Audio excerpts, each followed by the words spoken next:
Hello everyone, and welcome to my channel on tensor calculus. My name is Robert, and I've created this channel to help people understand the tools of tensor calculus and how they're applied in curved spaces.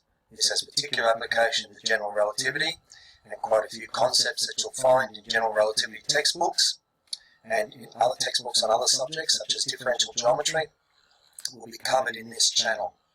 And I'll go into these concepts in detail, and my goal is to help you understand them more clearly.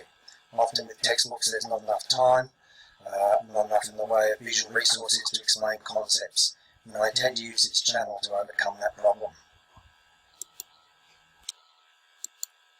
So for an example, let's have a look at the following statement that you often see in textbooks describing the Lie derivative.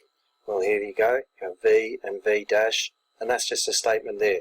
Very little explanation, and so it makes it very hard for people studying a general relativity course and encountering the Lie derivative. What does it all mean? How do you do it?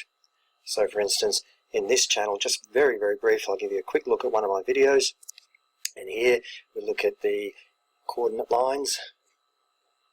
Here we go here, we look at a point P, a point Q, and we evaluate the Lie derivative as both evaluating at the point Q and then also performing a coordinate transformation to the point Q and looking at the difference between the two in the limit.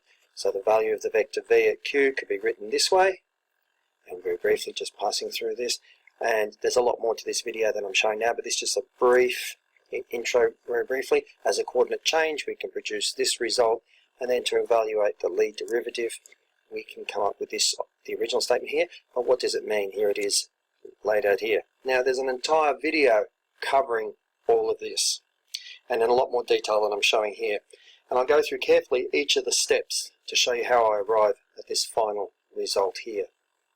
So please subscribe to my channel. There will be many more videos. I will upload videos as often as I can, and the channel will grow over time. So please do subscribe to it, and hopefully you'll find it of use in your studies.